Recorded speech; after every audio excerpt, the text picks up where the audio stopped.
იმის პარალელურად რომ ევროპაში ჩაესვენა ასტროლოგიის მზემ დაიწყო ესე ვთქვათ ნათება ინდოეთში. ინდოეთში ასტროლოგია მოხდა ჩვენი წელთაღრიცხვით მეორე საუკუნეში, საბერძნეთიდან სპარსეთის გავლით მოხდა ინდოეთში და იქ უკვე იყო ისლამური სამყარო და ისლამურმა სამყარომ უპრობლემოდ მიიღო ასტროლოგია. ინდურმა ასტროლოგიამ დაამატა მთვარის სახლები, იგივენაირად უფრო მეტი ყურადღება მიაღწიეს მთვარის კვანძებს, უფრო მეტი ყურადღება მიაღწიეს ვერძის პირველ გრადუსს, რაც რა თქმა უნდა შესაძლებლობებს ზრდიდა. მიიღეს მუსულმანებმა ასტროლოგიური ზოგადად ცოდნა იმის გამო, რომ მათ რწმენაში იქ არსებობს კონკრეტული ტექსტი, რომელიც ამბობს, რომ ნებისმიერი ცოდნა არის ღვთიური. შესაბამისად, მიღებული იყო ასტროლოგია, მიიღეს უპრობლემოდ, დაამუშავეს, განავითარეს, ესე ვთქვათ და მე-13 საუკუნემდე არანაირი პრობლემა არ იყო ასტროლოგიას და ისლამს შორის. ინდოელმა აღმოსავლელმა, ესე ვთქვათ, ასტროლოგებმა გამოიგონეს ასტროლაბია, მათ დაამუშავეს პტოლემეს ფორმულები, განავრცეს, ესე ვთქვათ.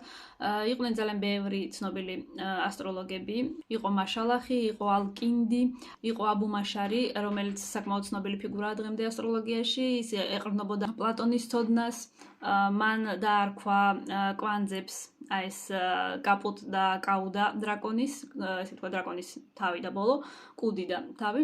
აბუ-მაშარმა იგივენაირად გამოყო იუპიტერის სატურნის პერიოდები, გამოყო მარსის სატურნის პერიოდები, შემდეგ იყო იბნ სინა, იგივე ავიცენა და შემდეგ იყო ბირუნი, რომელიც დღემდე საკმაოდ ცნობილი ფიგურა არის ასტროლოგიაში. ამით დაიწყეს უკვე თარგმნა ევროპული ხელნაწერების. მე-13 საუკუნეში, როდესაც უკვე აზიაში ჩაკვდა ასტროლოგია, დაიწყო ისევ განვითარება დასავლეთში და შესაბამისად დასავლეთში უკვე აქაური აზიური ტექსტები ითარგმნებოდა ისევ თავიდან პირველ წყაროზე. მე-11 საუკუნეში პაპი სილვესტრ მეორე მოგზაურობდა ევროპაში, ესე ვთქვათ, და ძალიან იყო დაინტერესებული მათემატიკით, ზუსტი მეცნიერებებით, მათ შორის ასტროლოგიით და ესეთ პერიოდში, როდესაც ქრისტიანობა უკვე კარგად იყო ფეხმოკიდებული, ესე ვთქვათ, და არანაირი საფრთხე დიდად არ ემუქრებოდა, ესეთ პერიოდში უკვე ასტროლოგია დასავლეთში განიხილებოდა როგორც ერთ-ერთი მკვდარი ენა, როგორც ესეთი ერთ-ერთი მკვდარი ცოდნა, რომელსაც ესე ვთქვათ, ამოქექეს და დაიწყეს თავიდან სწავლა, ინტერესდებოდნენ, მაგრამ ეს არ იყო პრაქტიკის საქმე, ეს იყო უბრალოდ ინტერესი, ანუ ამაზე საუბრობდნენ, კითხულობდნენ, მაგრამ პრაქტიკულად როგორც ესეთი ასტროლოგიას არავინ არ იყენებდა. რეალურად იმდენად იყო ყველაფერი წაშლილი ძველი ასტროლოგიის, ესე ვთქვათ, ჩანაწერები, ისტორია ასტროლოგიის, რომ დასავლეთში იმ პერიოდში ეგონათ, რომ ასტროლოგია აღმოაჩინეს და გამოიგონეს ეს ყველაფერი აზიაში.